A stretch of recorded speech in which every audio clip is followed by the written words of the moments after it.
réalité divine. Nous l'attendons. Il revient bientôt pour nous chercher. Il nous a laissé une promesse merveilleuse dans Jean chapitre 14. Que votre cœur ne se trouble point. Croyez en Dieu et croyez en moi. Il y a plusieurs demeures dans la maison de mon Père. C'est vrai. Cela est pour bientôt. Oh, ne perdez pas courage. Bientôt, nous serons dans les airs avec lui. Ce matin, je vous salue, frères et sœurs, au nom du Seigneur Jésus-Christ. Ce nom merveilleux qui est au-dessus de tout nom. Oui, même ce nom que les hommes ont pu donner, le coronavirus, le nom de Jésus-Christ est au-dessus de tout nom, au-dessus même de ce nom-là que les hommes ont donné à ce virus. Nous avons un nom plus haut, le nom le plus merveilleux, le nom de notre Seigneur et Sauveur Jésus-Christ. Ne craignez point, peuple de Dieu, Jésus-Christ est avec nous. Il est dit dans sa parole, puisqu'il vit, nous vivrons aussi. Ainsi ce matin, je vous salue tous au nom du Seigneur Jésus-Christ. Vous qui me suivez de loin comme de près, partout où vous êtes, que Dieu vous bénisse richement et qu'il soit avec vous là où vous êtes. Recevez les bénédictions de la part de Dieu. Que Dieu vous bénisse richement. Que Dieu soit avec vous. Que Dieu puisse vous consoler. Qu'il puisse vous garder dans la foi. Qu'il puisse vous garder dans sa parole. Qu'il vous rende capable à marcher dans ses voies. Ce matin, nous allons lire Épître aux Philippiens, chapitre 1, le verset 6. Nous avons pensé que nous avons terminé notre sujet le vendredi, mais nous allons encore terminer, ajouter quelque chose. Il y a beaucoup de choses à dire. Dieu est bon. Il revient bientôt. Philippiens, chapitre 1, le verset 6. Philippiens 1, verset 6. Nous saluons nos frères et sœurs, même ceux qui nous suivent par téléphone. Nous vous saluons au nom du Seigneur Jésus-Christ. Je suis persuadé que celui qui a commencé en vous cette bonne œuvre la rendra parfaite pour le jour de Jésus-Christ. Amen. Celui qui a commencé en vous cette bonne œuvre la rendra parfaite pour le jour de Jésus-Christ. Mes frères et sœurs, à la croix, le prix a été payé. À la croix, le prix a été payé. Nous avons été délivrés. Voilà pourquoi, dans Colossiens, nous pouvons lire cela, Colossiens chapitre 1, le verset 12.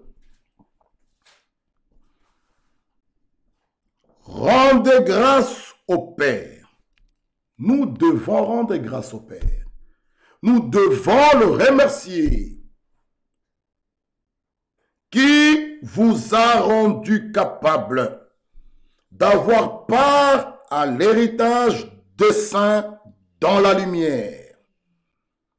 Il nous a délivrés de la puissance de ténèbres et nous a transportés dans le royaume de son Fils bien-aimé. À la croix, le prix a été payé. Nous avons été délivrés. Cette œuvre accomplie au calvaire doit commencer en nous. Notre âme a été sauvée. Notre âme a été régénérée. Aujourd'hui, beaucoup de gens ont peur. Oui, C'est vrai, ils ont peur de ce qui se passe à l'extérieur. Mais, bien-aimés frères, nous devons consacrer nos vies à Dieu. Abandonner les voies dans lesquelles nous marchions. Le plus grand miracle, bien-aimés frères, c'est vrai, prier pour un malade, il est guéri, c'est très bien. Mais si son âme n'est pas sauvée, où est l'importance? Ce qui s'est passé au calvaire, ce qui s'est passé à la croix, notre âme a été sauvée, notre âme a été régénérée. C'est pourquoi nous disons, celui qui a commencé cette bonne œuvre, cette œuvre accomplie au bois du calvaire, doit d'abord commencer en nous. Notre âme a été sauvée. Notre âme a été régénérée. Cette bonne œuvre doit commencer en nous. Ça doit être une réalité en nous. L'œuvre accomplie au bois du calvaire. C'est pourquoi nous répétons, nous disons, nous ne sommes plus redevables à la chair. Celui qui a été sauvé, il n'est plus redevable à la chair. Il est mort aux choses du monde. Ah, il est participant à la nature divine. Les choses anciennes sont passées. Toutes choses sont devenues nouvelles. Jésus-Christ est mort. Lisons cela dans 1 Pierre. 1 Pierre. 1 Pierre. Nous parlons toujours de l'achèvement de l'œuvre. Mais cette œuvre accomplie au bois du calvaire doit d'abord commencer en nous. Doit commencer en nous. Cette œuvre doit être une réalité en nous. Nous ne sommes plus redevables à la chair.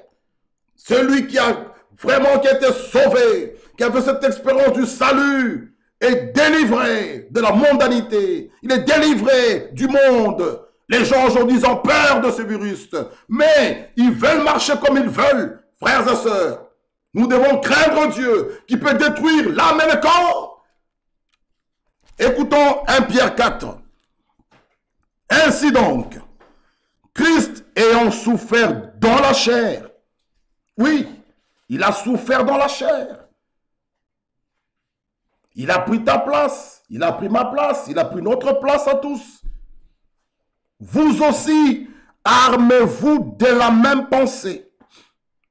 Car celui qui a souffert dans la chair en a fini avec le péché, afin de vivre non plus selon le convoitise des hommes, mais selon la volonté de Dieu. Celui qui a sauvé, qui a réellement fait cette expérience de cette œuvre accomplie au bois du calvaire, il ne marche plus selon le convoitise des hommes, mais selon la volonté de Dieu.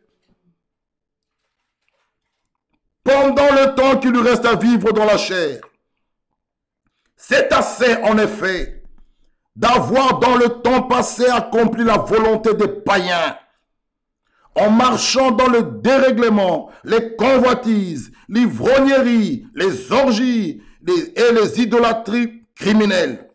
Ces choses doivent prendre fin en nous. L'achèvement de l'œuvre. Nous relisons Philippiens. Je suis persuadé que celui qui a commencé en vous l'œuvre de Golgotha doit devenir une réalité en nous. Ah. Et cette œuvre commence en nous. Cette œuvre commence dans notre âme. Oui. Cette œuvre commence dans notre âme. Et elle va se terminer dans notre corps. Nous aurons des corps glorifiés. Nous aurons des corps glorifiés. Dans ce corps-là, nous ne mourrons plus. Nous n'allons plus vieillir. Nous n'allons plus tomber malades. Dans ce corps-là, il n'y aura plus de péché. Dans ce corps-là, il n'y aura plus de douleur. C'est là que nous devons aboutir. Mais d'abord, l'œuvre, cette œuvre du calvaire, doit commencer d'abord en nous, doit être une réalité en nous. Ah, dans notre âme commence l'œuvre de la rédemption. Cette œuvre accomplie au bout du calvaire commence d'abord en nous. Nous sommes régénérés à l'intérieur de nous-mêmes. Notre âme est régénérée. Oui, mes frères et sœurs, nous pouvons continuer à lire. Je suis persuadé que celui qui a commencé cette œuvre en vous cette bonne œuvre, la rendra parfaite pour le jour de Jésus-Christ. Lorsque l'évangile est prêché, votre cœur est touché. Lorsque votre cœur est touché, le Saint-Esprit qui a touché votre cœur vous conduit à la repentance. Celui qui se répand, c'est un homme, une femme qui regrette sa vie passée, qui pleure de ses mauvaises vies, qui pleure sa vie passée. Il se repent. Il est touché par la parole. C'est pourquoi la prédication de la croix a une grande importance. Nous présentons Christ crucifié. Il est mort sous la croix. Il a pris ta place. Il a pris ma place. Le prix a été payé. Pourquoi tu restes encore esclave? Il a entre ses mains les clés de la mort de ce jour de mort. Pourquoi veux-tu encore demeurer esclave? Lorsque la parole est prêchée, votre cœur est touché, pas votre tête. Dans Acte 2, 37, il dit, la Bible écrit, ils eurent le cœur vivement touché. Pas la tête, le cœur. Le cœur doit être touché. Parce que le cœur de l'homme est mauvais. Lisons-le dans Jérémie 17. Jérémie 17. Jérémie 17, le verset 9. Jérémie chapitre 17, verset 9. Le cœur est tortueux par-dessus tout. Il est méchant. Qui peut le connaître?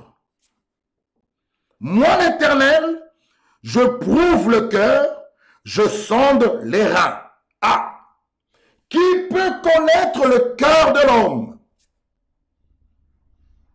Qui peut connaître le cœur de l'homme? Oh frère, Dieu seul, il est écrit, moi l'Éternel, je prouve le cœur, je sonde les reins.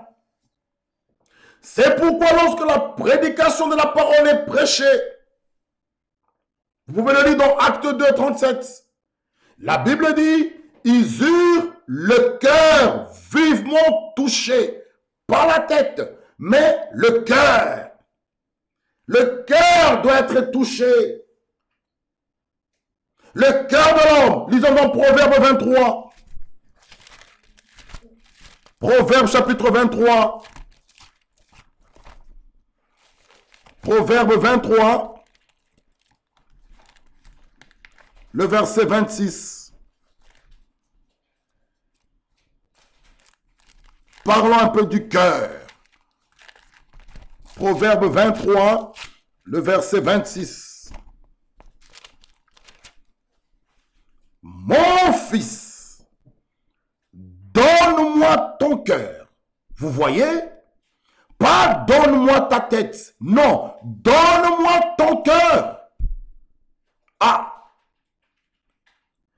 Et que tes yeux se plaisent dans mes voies. Donnez votre cœur à Dieu. Le problème, c'est le cœur de l'homme. Il y a beaucoup des hommes et des femmes qui te montrent le sourire, mais son cœur est mauvais. Dans son cœur, il te hait. Dans son cœur, il y a la rancune. Dans son cœur, il y a la haine. Dans son cœur, il y a la jalousie. Dans son cœur, il y a les critiques. Dans son cœur, il y a les querelles. Non, le cœur Le cœur de l'homme est mauvais. Mais un seul a la capacité de changer ce cœur. C'est Dieu lui-même, Dieu seul. Voilà pourquoi nous pouvons lire dans Proverbe 4. Parlons un peu du cœur. Proverbe 4, verset 23. Je suis conduit un peu à parler, insister sur le cœur. Vous verrez pourquoi. Le cœur de l'homme. Proverbe 4, verset 23. Garde ton cœur plus que toute autre chose. Ce de lui viennent les sources de la vie. Ah! L'exhortation est claire. Garde ton cœur plus que toute autre chose. Pourquoi garder notre cœur? Allons dans Marc 7. Marc chapitre 7. Pourquoi garder le cœur?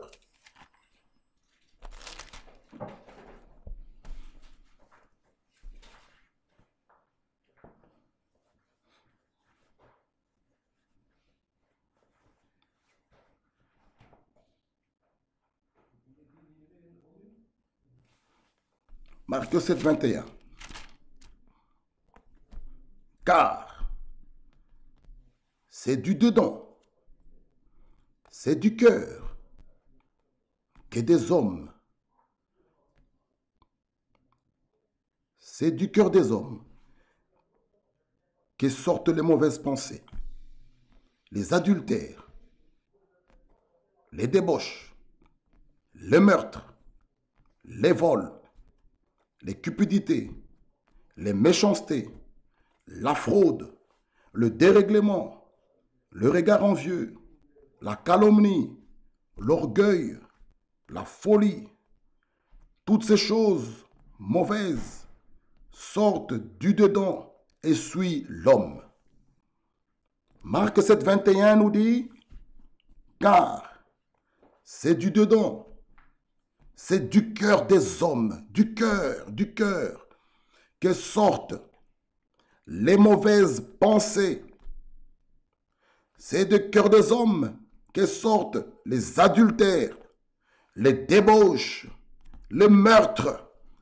Avant de tuer quelqu'un, de l'enfoncer un couteau, déjà dans ton cœur, tu l'as déjà haï. Tu n'aimes plus cette personne. Tu la regardes avec dédain. Tu la méprises. Il y a la haine qui monte. Il y a la jalousie qui monte du cœur. Après, tu arriveras à ce meurtre.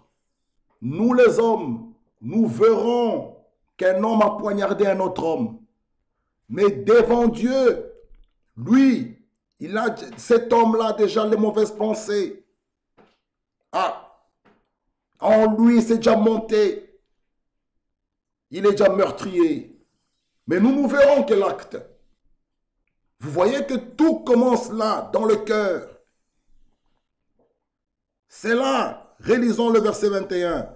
C'est du dedans, c'est du cœur des hommes que sortent les mauvaises pensées. Les mauvaises pensées sortent du cœur. Ah, toutes ces choses sales. C'est pourquoi nous pouvons redire encore ce matin que Dieu ce matin ôte ce cœur méchant qui nous donne un cœur nouveau. Qu'il ôte ce cœur de rebelle, ce cœur méchant qui nous donne un cœur nouveau. Parce que c'est là, il est écrit dans Ézéchiel 36, j'ôterai de votre corps des cœurs de pierre. Je vous donnerai un cœur de chair. La promesse était faite déjà.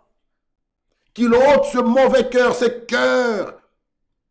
C'est du dedans, c'est du cœur des hommes que sortent les mauvaises pensées, que sortent les adultères.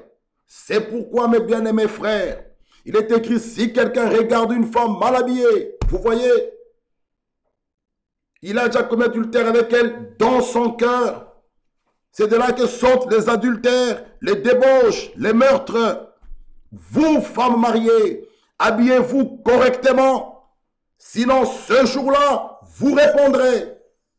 Habillez-vous décemment, vous, femmes mariées. Habillez-vous avec pudeur, avec modestie. Ah, comme des chrétiennes, comme des croyantes. Habillez-vous avec pudeur. Sinon, ce jour-là, vous répondrez. Si un homme te regarde, tu es mal habillé, il a déjà commis avec toi l'adultère dans son cœur. Vous voyez, c'est dans le cœur. L'Écriture dit les adultères, tout cela sort du cœur. Les débauches, les meurtres, les vols, les cupidités, les méchancetés, la fraude, le dérèglement, le regard envieux, la calomnie, l'orgueil, toutes ces choses-là viennent du cœur. La folie, toutes ces choses mauvaises sortent du dedans et suivent l'homme. Toutes ces choses-là viennent du cœur. Voilà pourquoi, lorsque la prédication de la parole est prêchée, Acte 2, 37, ils eurent le cœur vivement touché.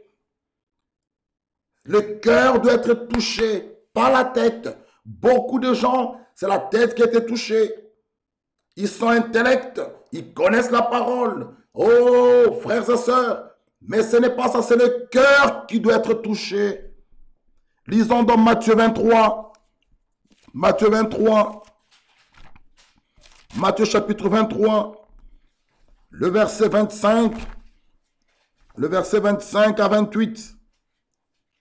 Parlons un peu du cœur ce matin. Nous allons revenir, si Dieu le permet, dans Philippiens. Mais il est très important que nous puissions comprendre que tout tourne là. Le cœur de l'homme est mauvais, le cœur de l'homme. Quelqu'un, il te montre un sourire. Quelqu'un, il te salue. Il te dit que Dieu te bénisse, que Dieu te bénisse. Mais son cœur est mauvais. Son cœur, il y a la haine. Son cœur, il y a la rancune. Ta soeur t'a demandé pardon, ton frère te demande pardon. Tu lui dis, je te pardonne des lèvres. Mais dans ton cœur, tu gardes la haine. Tu es rancunier. Cela n'est pas les caractéristiques des élus, des enfants de Dieu. Non. Matthieu 23, 25. Malheur à vous, scribes et pharisiens hypocrites. Parce que vous nettoyez le dehors de la coupe et du plat, alors qu'au-dedans, ils sont pleins de rapines et d'intempérance. Arrêtons-nous d'abord là. Vous nettoyez un verre de l'extérieur, du dehors. Ce verre est propre. Apparemment, devant les yeux des hommes, ce verre est propre. Mais son intérieur est sale. Qui peut boire de l'eau dans ce verre-là? Qui peut boire de l'eau? C'est pourquoi dans Timothée il est écrit, ils ont l'apparence de la piété, mais ils renient ce qui en fait la force. Qu'est-ce qui fait la force d'un croyant? Frère, il rejette la parole.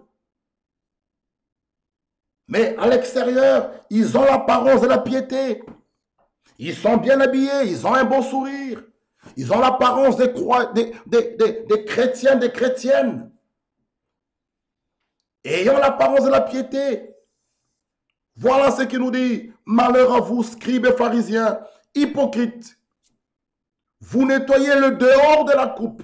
Le dehors de la coupe, elle est bien propre. Les dehors de la coupe devant les hommes, elle est propre. Oh oui. Mais l'intérieur est sale. Qui peut utiliser ce verre-là? Qui peut boire dans cette coupe? Pharisiens, le verset 26. Aveugle. Nettoyez premièrement l'intérieur de la coupe du plat. C'est pourquoi nous disons clairement, l'œuvre de Golgotha doit devenir une réalité en nous.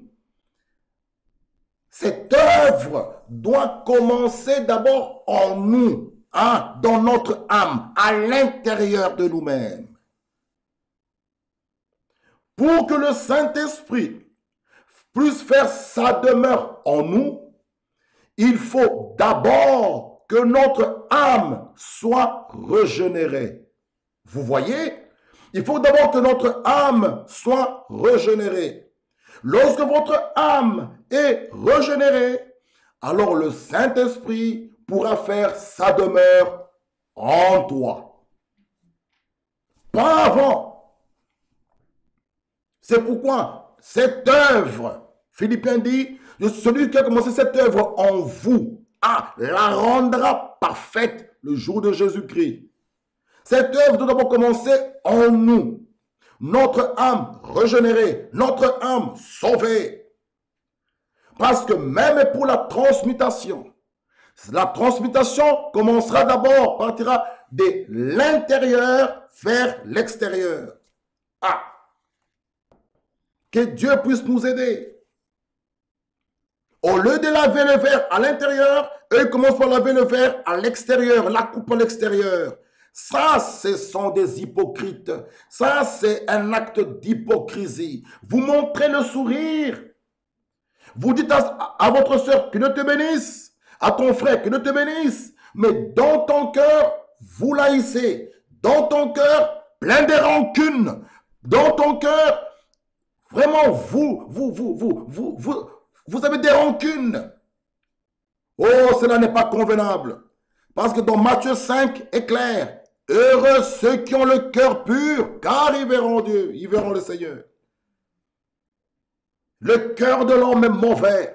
Les lèvres parlent, les lèvres disent que Dieu te bénisse, les lèvres disent Alléluia, les lèvres disent Maranatha. Mais l'intérieur de nous-mêmes n'est pas encore régénéré. Ça, c'est grave, mon frère. C'est très grave, ma soeur. Ça, c'est être irréligieux. C'est dans l'âge dans lequel nous vivons. Les gens sont séduits. Les gens ont une haute opinion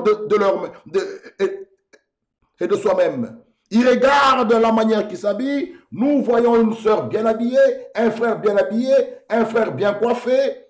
Mais ayant l'apparence de la piété, réunions ceux qui ont fait la force. Tout doit commencer d'abord à l'intérieur. L'œuvre, cette œuvre commence en nous. Cette œuvre commence d'abord dans notre âme. Il faut que notre âme soit régénérée. Automatiquement, l'extérieur suivra. Mais que font les pharisiens? Que font les hypocrites? Ils montrent une apparence extérieure. Oh, nous lisons cela. Pharisiens aveugles. Nettoyez premièrement l'intérieur de la coupe et du plat, afin que l'extérieur aussi devienne net. Vous voyez, lorsque vous prenez un verre, vous le nettoyez qu'à l'extérieur, vous le mettez à table, même si l'extérieur est propre, personne ne pourra utiliser ce verre-là parce que l'intérieur est sale. Il faut commencer d'abord par nettoyer l'intérieur de ce verre, de cette coupe, et vous passez maintenant à l'extérieur. L'œuvre doit d'abord commencer en vous. L'œuvre du calvaire, cette œuvre accomplie au bois du calvaire de Golgotha, doit être une réalité en nous. Notre âme doit être régénérée. Continuons la lecture, le verset 27. Malheur à vous, scribes et pharisiens hypocrites, parce que vous ressemblez à des sépulcres blanchis, qui paraissent beaux au dehors, qui au dedans sont pleins d'ossements de mort et de toute espèce d'impureté. Vous de même, au dehors, vous paraissez juste aux hommes, mais au dedans, vous êtes pleins d'hypocrisie et d'iniquité. Vous voyez mon frère, devant les hommes, vous paraissez juste, vous avez l'apparence de la piété, mais votre cœur est faux. À l'intérieur de vous-même, c'est faux. Vous vous séduisez vous-même. Le cœur doit être touché. Lorsque la prédication de la parole est prêchée, le cœur doit être touché. Le cœur doit entrer en contact avec Dieu.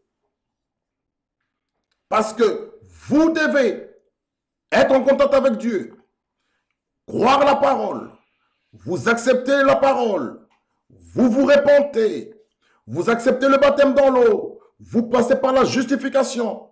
Et l'expérience de la justification met fin à l'ancienne vie qu'on a menée. Après la justification, vous passez dans la sanctification. Après la sanctification, vous passez au baptême, vous allez au scellement de l'esprit. Ah! C'est votre cœur qui doit être circoncis. Mais comment Dieu peut toucher un cœur, peut circoncire un cœur? Ce cœur qui est encore mauvais, qui est encore méchant, un cœur de pierre. Non, mon frère. D'abord, ce cœur de pierre doit être ôté. C'est pourquoi dans Ézéchiel, il est clair. J'ôterai de votre corps le cœur de pierre et je vous donnerai un cœur de chair, un cœur nouveau. Matthieu chapitre 12. Lisons un peu Matthieu 12.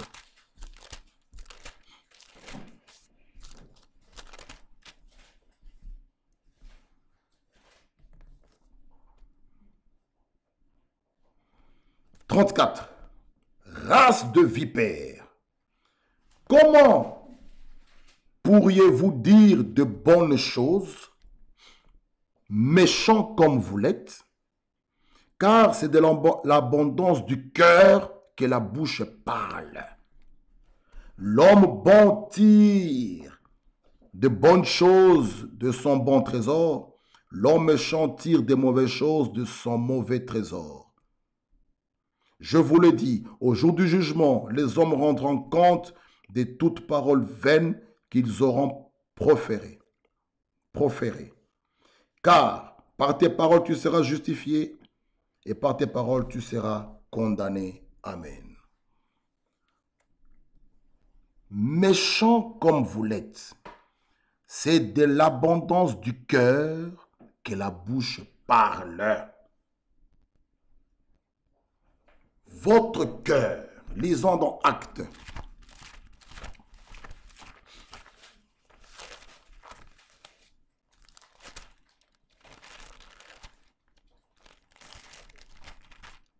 Regardez. Le verset Acte 2, 36. Que toute la maison d'Israël sache donc avec certitude que Dieu a fait Seigneur et Christ ce Jésus que vous avez crucifié. Après avoir entendu ce discours, ils eurent le cœur vivement touché. Le cœur, pas la tête, le cœur. Les questions du cœur, ma soeur et mon frère. Réveillez-vous. Ah, réveillez-vous. Le cœur de l'homme. Il y a plein de méchanceté. Il y a les querelles, les adultères, les débauches, les animosités, toutes ces choses-là viennent du cœur, se cachent là-dedans. Il faut qu'il y ait un nettoyage total. Oui, mon frère, ma soeur. Repentez-vous. Videz ce cœur-là. Dieu ne peut pas venir opérer dans ce cœur tant que ce cœur contient encore de l'animosité, contient encore des jalousies, des querelles. Vous cachez ces choses-là en vous. Vous montrez l'apparence extérieure.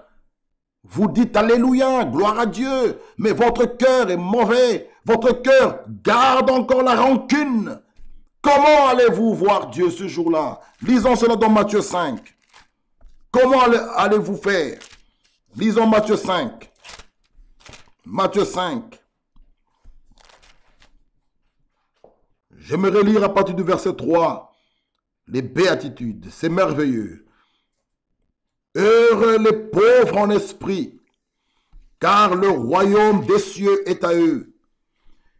Heureux les affligés, car ils seront consolés. Heureux les humbles de cœur, car ils hériteront la terre. Heureux ceux qui ont faim et soif de la justice, car ils seront rassasiés. Tu as faim de quoi, mon frère et ma soeur? Si tu as faim et soif de la justice, si tu as faim et soif du Saint-Esprit, même ce matin, il va te l'accorder. Si ta soif est attirée aux choses du monde, comment vas-tu recevoir le Saint-Esprit? Ta soif doit être attirée de choses d'en haut. David le dit dans le psaume 42. Oh, mon âme a soif du Dieu vivant. Votre âme a soif de quoi? Si vous avez soif des choses d'en haut, vous avez soif du Saint-Esprit, il vous l'accordera. Heureux ceux qui ont faim soif de la justice, car ils seront rassasiés. Heureux les miséricordieux, car ils obtiendront miséricorde. Le verset 8. Heureux ceux qui ont le cœur pur, car ils verront Dieu. Ah! Heureux ceux qui ont le cœur pur.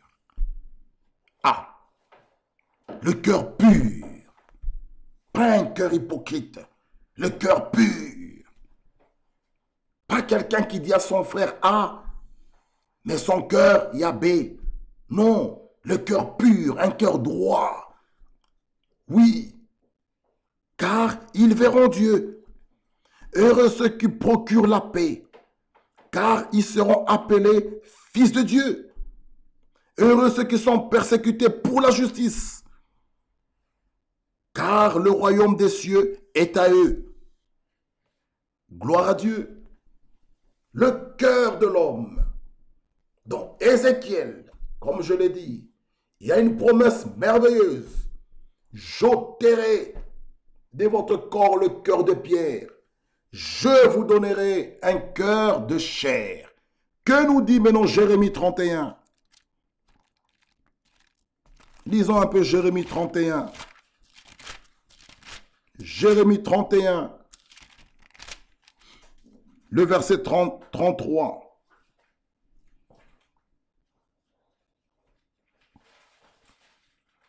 Jérémie 31, 31. Voici les jours viennent, dit l'Éternel, où je ferai avec la maison d'Israël et la maison de Juda une alliance nouvelle, non comme l'alliance que j'ai traitée avec leur père, le jour où je les saisis par la main pour les faire sortir du pays d'Égypte. Alliance qu'ils ont violée, quoique je sois leur maître, dit l'Éternel. Mais voici l'alliance que je ferai avec la maison d'Israël. Après ce jour-là, dit l'Éternel, je mettrai ma loi au-dedans d'eux. Je l'écrirai dans leur cœur et je serai leur Dieu, ils seront mon peuple. Je l'écrirai dans leur cœur. Ah! Je mettrai ma loi au-dedans d'eux. Cette loi ne sera plus écrite sur les tables de pierre. Non, elle sera écrite maintenant dans votre cœur.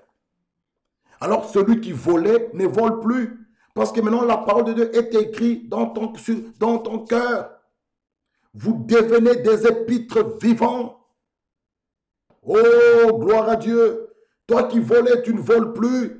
Toi qui commettais adultère, tu ne commets plus adultère. Parce que sa loi est écrite, plus sur les tables de pierre, mais dans ton cœur. Oh, je l'écrirai dans leur cœur. C'est écrit. Comment tu peux encore continuer à voler? Comment tu peux encore continuer à tricher? C'est pourquoi nous répétons, nous disons, cette œuvre doit commencer en nous. Oh frère, nous pouvons le dire, l'œuvre de Golgotha doit devenir une réalité en nous. Toi qui volais, tu ne voles plus. Toi qui commettais adultère, tu ne commets plus adultère. Toi qui mentais, tu ne mens plus. Pourquoi? Je l'écrirai dans leur cœur. Ah, ce cœur-là qui pouvait mentir, qui pouvait voler. Non, ce cœur est ôté. Ah, il a pris sa parole, il a pris sa loi, il a mis ça, il a écrit ça dans ton cœur. De telle manière, tu ne peux plus tricher, tu ne peux plus voler. Nous pouvons relire cela. Après ce jour-là, dit l'Éternel, je mettrai ma loi au-dedans d'eux. Je le crierai dans leur cœur. Ah, vous devenez des épîtres vivants. Gloire à Dieu, frères et sœurs. Quelle grâce! Quelle grâce! Dans Ézéchiel, vous connaissez cette écriture, il a promis d'ôter le cœur de pierre, de nous donner un cœur de chair. Et il prend sa loi, il prend sa parole, il écrit cela dans ton cœur. De telle manière, toi qui volais, tu ne voles plus. Ah! Gloire à Dieu. Que Dieu nous bénisse. Mes bien-aimés frères et sœurs, c'est pourquoi nous avons insisté ce matin sur le cœur de l'homme. Le cœur de l'homme. Lisons Ézéchiel. Le cœur de l'homme. Ézéchiel 36, le verset 26. Je vous donnerai un cœur nouveau. Ah! Je mettrai en vous un esprit nouveau. J'ôterai de votre corps le cœur de pierre. Je vous donnerai un cœur de chair. À la croix, bien-aimés frères, notre âme a été sauvée. Notre esprit a été affranchi. Ah! Et il nous dit, il ôtera le cœur de pierre, il nous donnera un cœur de chair. Et il nous dit dans Jérémie 31, il prendra sa loi, il va l'écrire. Ah, j'aimerais un peu relire cela. Je mettrai ma loi au-dedans d'eux, je l'écrirai dans leur cœur. Partout où vous êtes, vous avez sa parole avec vous. Vous avez la parole de Dieu avec vous. Même si vous allez en Asie, tu veux faire quelque chose de mal, sa parole est en vous. Ça a été écrit. Je l'écrirai dans leur cœur, dans ton cœur. Oh, mes bien-aimés frères, alors, celui qui a ce cœur, encore ce cœur mauvais, ce matin, c'est encore le temps de la grâce. Mourez à la croix, venez mourir à la croix. Là où tu es, mettez-vous à genoux, implorez la grâce de Dieu. Dis-lui, oh Dieu, enlève ce cœur de pierre, enlève ce cœur mauvais. Comme nous l'avons vu le dimanche passé, il a ôté le vêtement sale, qui puisse aussi ôter ce mauvais cœur, qui puisse ôter en nous ce cœur de pierre, qui nous donne un cœur de chair, qui puisse ôter les mauvaises pensées, ôter les mauvais sentiments, qui puisse ôter en nous tout ce qui est mauvais, sale. Oui, c'est du dedans du cœur que viennent les choses, les débauches, les adultères, qui puisse ôter ce cœur mauvais, qui nous donne un cœur nouveau, qui nous donne un cœur pur. Bien-aimés frères, son retour est imminent. Heureux ceux qui ont le cœur pur, car ils verront Dieu. Mais si ton cœur est encore mauvais, tu es un cœur hypocrite.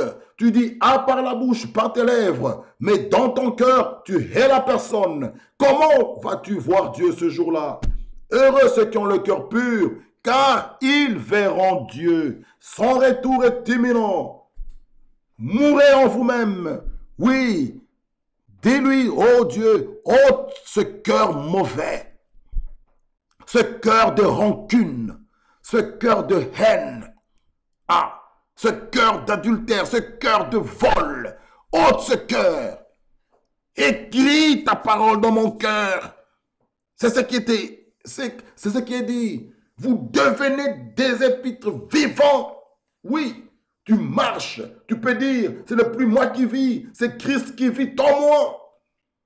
Oh, bien-aimés frères, son retour est imminent.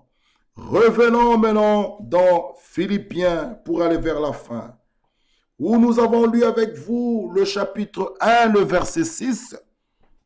Il nous dit, je suis persuadé que celui qui a commencé en vous, cette œuvre commence en vous. Cette œuvre commence dans l'âme.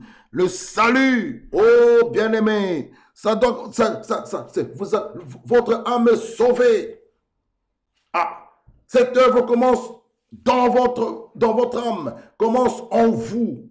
Ah, l'œuvre accomplie du calvaire doit être une réalité en vous. Alors il dit, celui qui a commencé cette bonne œuvre en vous, qui a commencé en vous cette bonne œuvre, la rendra parfaite pour le jour de Jésus-Christ. Notre âme est sauvée. Nous attendons la rédemption de notre corps.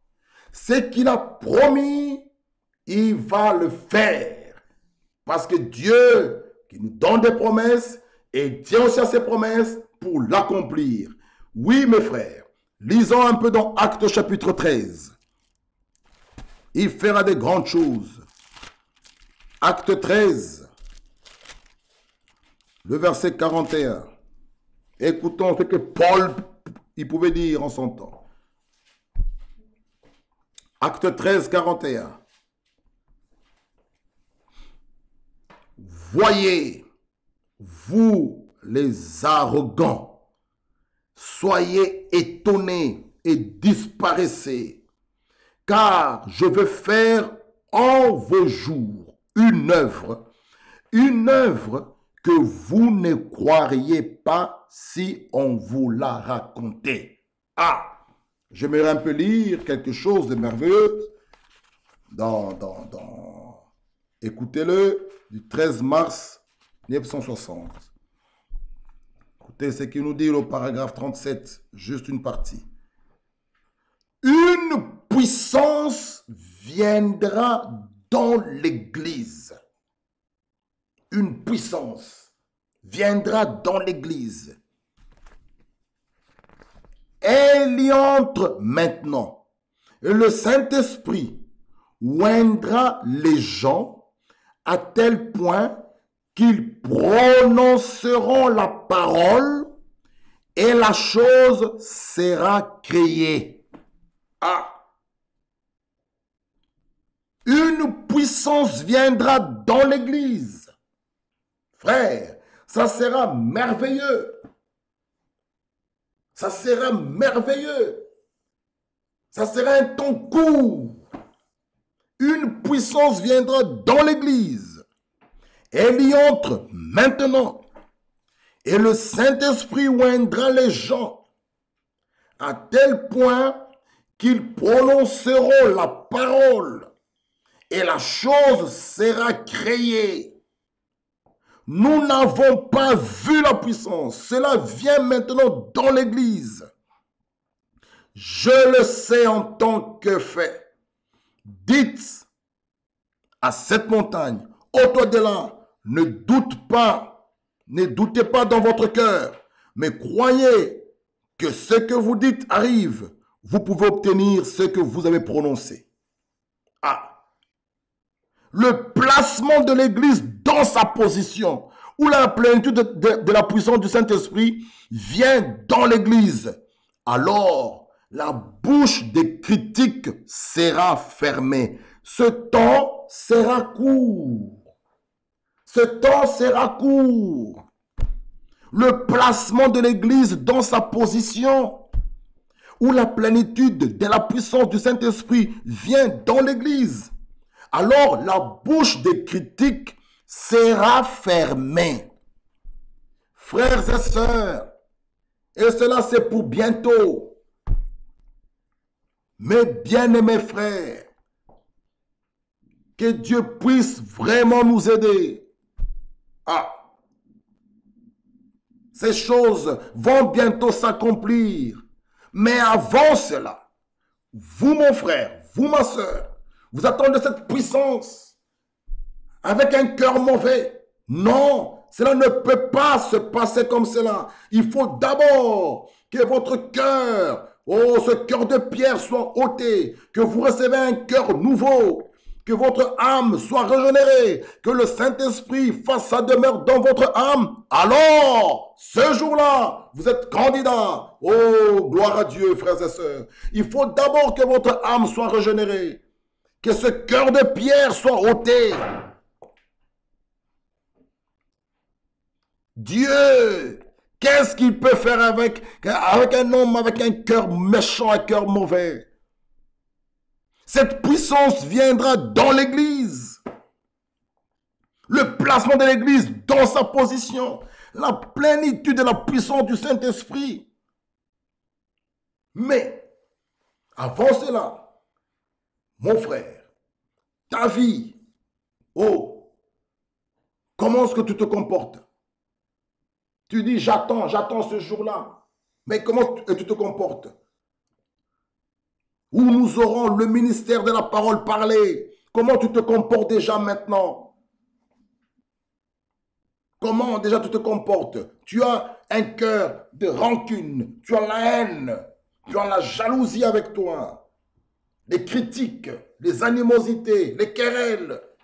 Et tu attends ce jour-là comme ça? Non.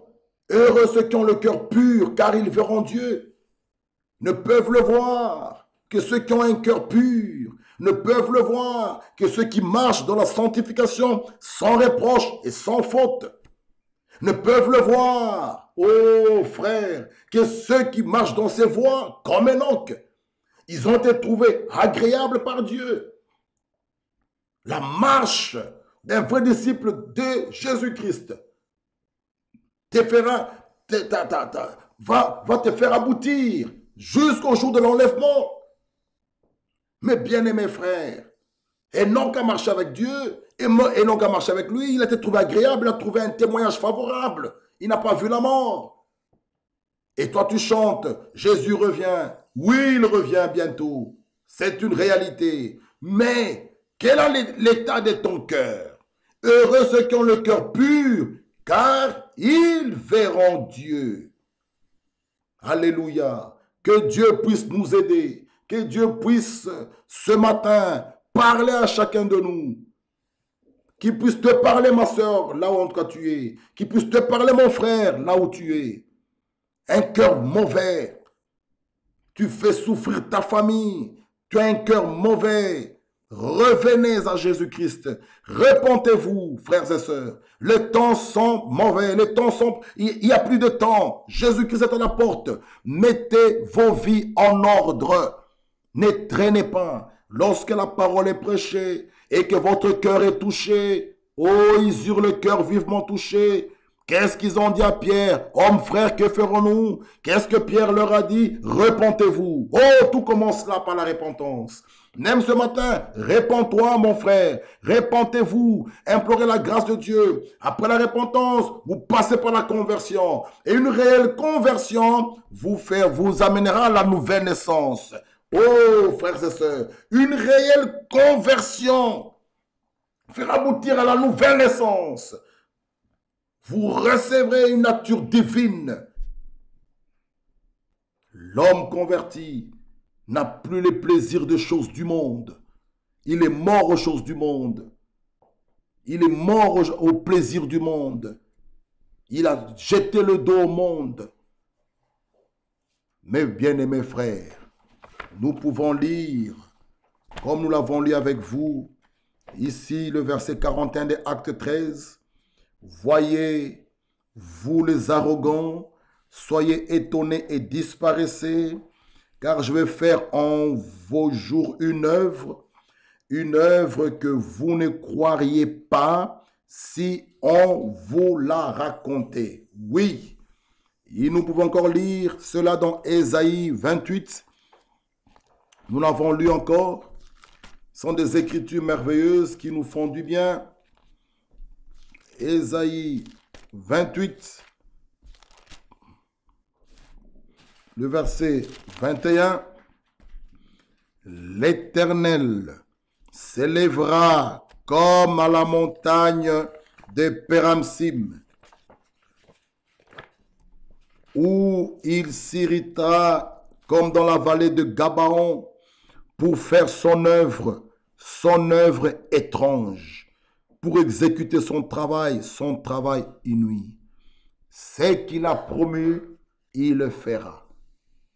Dans Romains chapitre 9, Romains 9,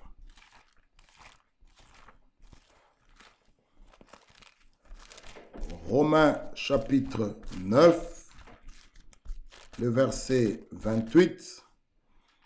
Car le Seigneur exécutera pleinement et promptement sur la terre ce qu'il a résolu. Ah, mes frères, il y aura des grandes choses, comme nous l'avons lu avec vous. Il y aura des grandes choses. Une puissance viendra dans l'Église.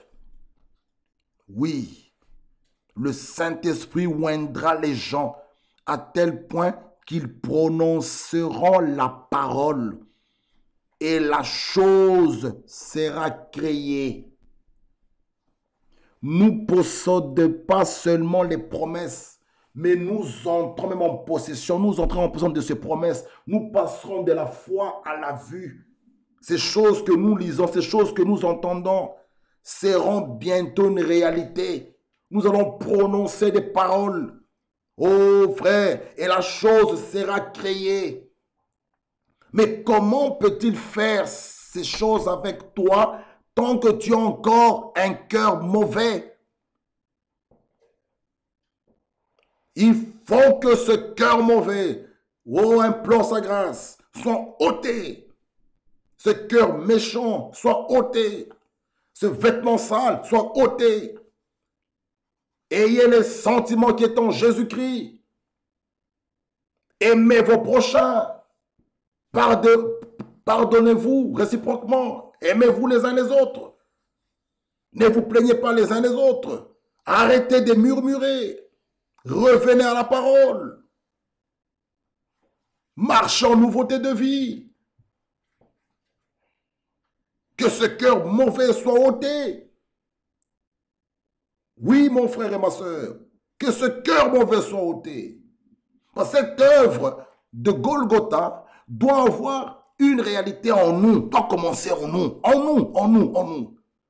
Ce cœur mauvais soit ôté. Tu n'es plus rédémable à la chair. Jésus est mort à la croix pour en finir avec le péché. Comment le péché encore te domine? Un enfant de Dieu n'est pas dominé par le péché. Non. Il a la nature divine. Il est participant à la nature divine. Comment le péché te domine? Comment le vol te domine? Parce qu'il a pris sa loi, il a écrit cela dans ton cœur. Tu deviens un épître vivant. Oh, gloire à Dieu. Comment encore le vol te domine? Comment les animosités te dominent? Tu dis, oh frère, moi, le vol. Comment le vol te domine? Non. Il faut revenir à la parole. Il faut mourir à ces choses. Le salut est une réalité. Ah, le salut, cette œuvre accomplie au bois du calvaire, doit être une réalité en nous, en nous. Nous pouvons marcher et dire, oui, j'ai réellement fait l'expérience du salut. Mais tu es toujours un ivrogne. Tu dis que tu es sauvé. C'est quel salut? Tu es toujours esclave du monde, du péché. Mais tu déclares que tu es sauvé. Non. Il faut que ces choses, que votre marche change, mon frère, ma soeur. Mourez en vous-même. Revenez à la parole. Repentez-vous. Convertissez-vous. Marchez en nouveauté de vie. Et une réelle conversion vous conduira à la nouvelle naissance. Oui, mon frère, ma soeur, que Dieu puisse nous aider. Aujourd'hui encore, nous pouvons relire, avant de terminer notre écriture de Jacques chapitre 5. C'est par là que nous allons terminer et conclure notre sujet. J'aimerais vraiment, j'ai insisté aujourd'hui sur le cœur de l'homme pour savoir une chose, que ce qu'il a commencé en vous, il la rendra parfaite. Mais cette œuvre accomplie au bois du calvaire doit commencer en nous, doit être une réalité en nous. Cela doit commencer d'abord en nous, dans notre âme. Notre âme est sauvée, notre âme est régénérée. Ah, notre âme reçoit une nouvelle vie. Jacques 5. Soyez donc patients, frères, jusqu'à l'avènement du Seigneur. Voici le laboureur attend le précieux fruit de la terre, prenant patience à son égard, jusqu'à ce qu'il ait reçu les pluies de la première et de l'arrière-saison. Mes bien-aimés frères, dans la dernière phase, lorsque les pluies de la première et de l'arrière-saison tomberont ensemble, la puissance de Dieu sera manifestée. Alors, tous les vrais croyants seront une seule âme et, bien-aimés frères, ils auront un même cœur, comme au commencement lors de la Pentecôte. Nous pouvons redire cela. Relisons d'abord le verset 7. Soyons donc patients, frères, jusqu'à l'avènement du Seigneur. Voici le laboureur attend le précieux fruit de la terre, prenant patience à son égard, jusqu'à ce qu'il ait reçu les pluies de la première et de l'arrière-saison. Nous disons encore, bien-aimés frères, dans la dernière phase, avant l'enlèvement, les pluies de la première et de l'arrière-saison tomberont ensemble. La puissance de Dieu sera manifestée. Alors, tous les vrais croyants, bien-aimés frères, ils seront un cœur et une âme. Comme au commencement lors de la Pentecôte. C'est pourquoi, mes frères, soyons patients, marchons dans les voies de Dieu, ayant un cœur pur, que notre âme soit régénérée. Alors, nous recevrons cette double mesure de bénédiction qui tombera sur l'Église maintenant.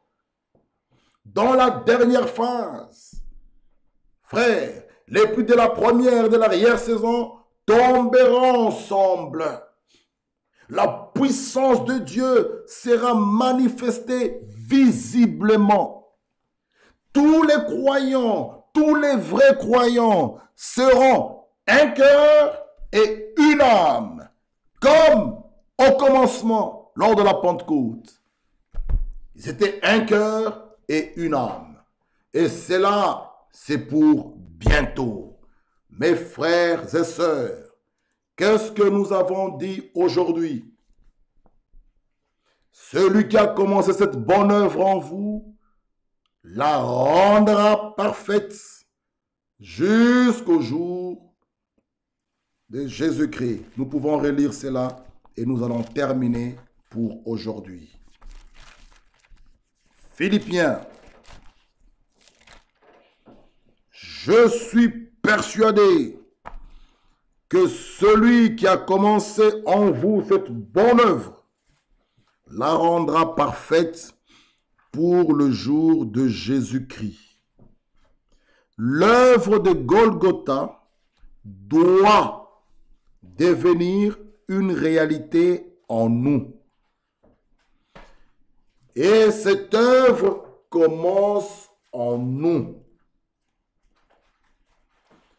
Notre âme est sauvée, notre âme est régénérée.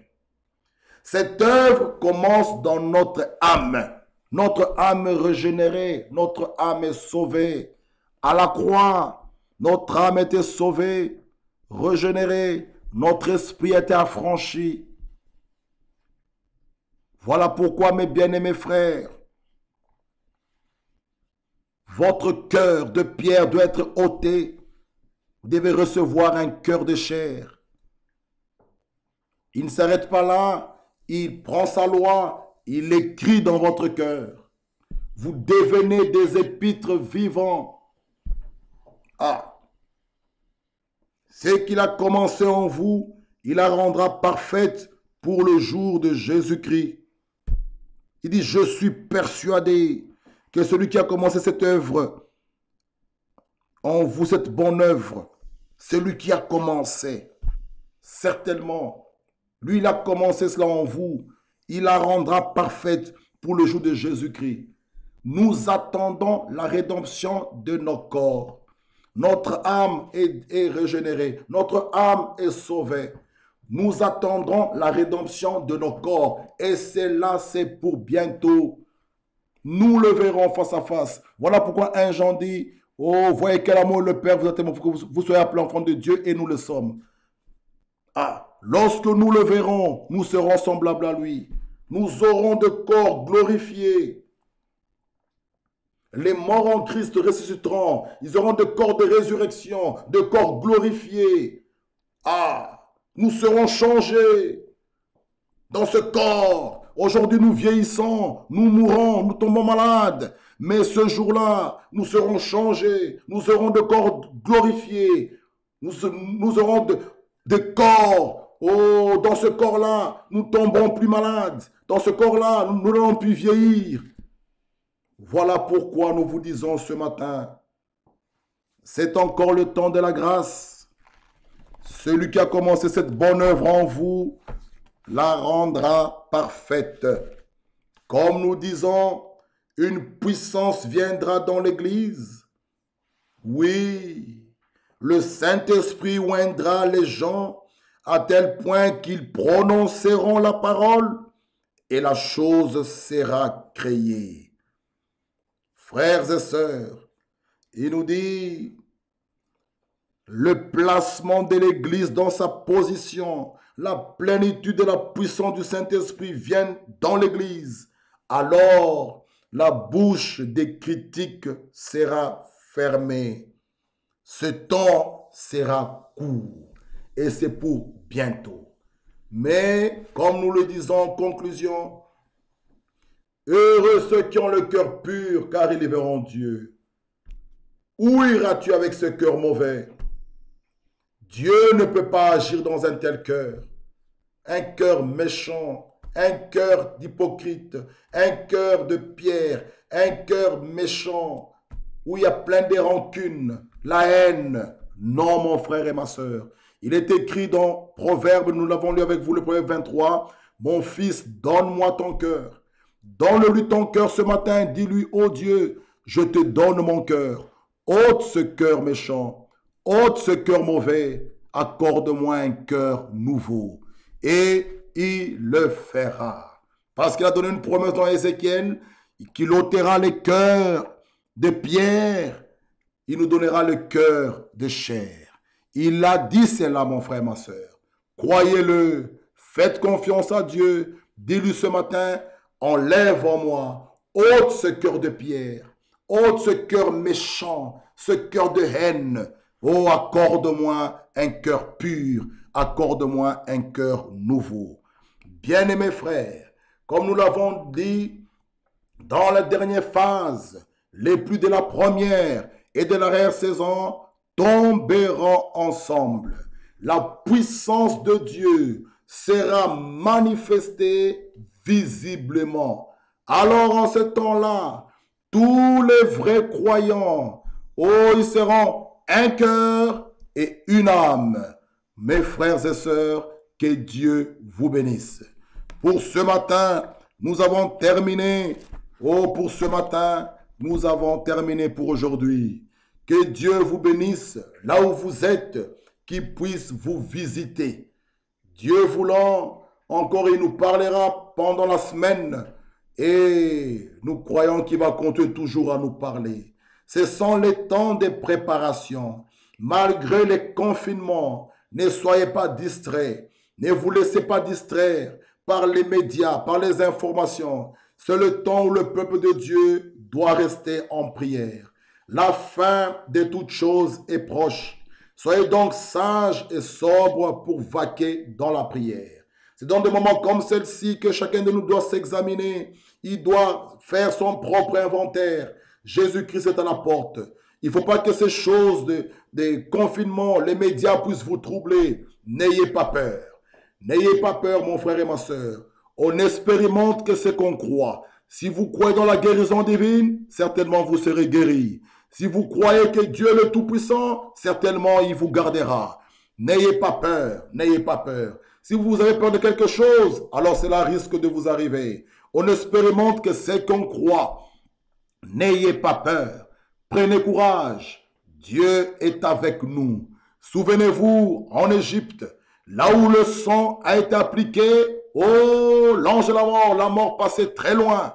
Là où le sang n'a pas été appliqué, alors la mort frappait. Tous les premiers-nés mouraient, il y avait des cris et des deuils. Mais là où le sang a été appliqué, il y avait la paix, il y avait la sécurité, il y avait la protection. Oui, mes frères et sœurs, nous sommes sous le sang de Christ. Nous sommes dans sa main. Sachez une chose, que vous êtes en sécurité, vous êtes dans sa protection. Rien ne pourra vous nuire, rien ne pourra vous atteindre, frères et sœurs. Il est écrit dans Luc 10, je vous donne le pouvoir de marcher sur le scorpion, sur le serpent. Rien ne pourra vous nuire. Croyez-le. Ce qu'il dit, ce que Dieu a dit, c'est oui et amen. À nous, son peuple, nous sommes en sécurité. Nous sommes dans sa main. Dieu nous protège. Souvenez-vous de cela en Égypte. Le peuple de Dieu, le peuple d'Israël est en sécurité. Pourquoi? Parce que le sang est appliqué sur les linteaux et sur les poteaux. Oui, mon frère, nous sommes sous le sang. Nous sommes sous le sang de Christ. Soyez trouvés en Christ. C'est dans notre endroit de sécurité. Que Dieu vous bénisse pour ce matin. Que Dieu soit avec vous. Nous allons nous mettre debout et nous allons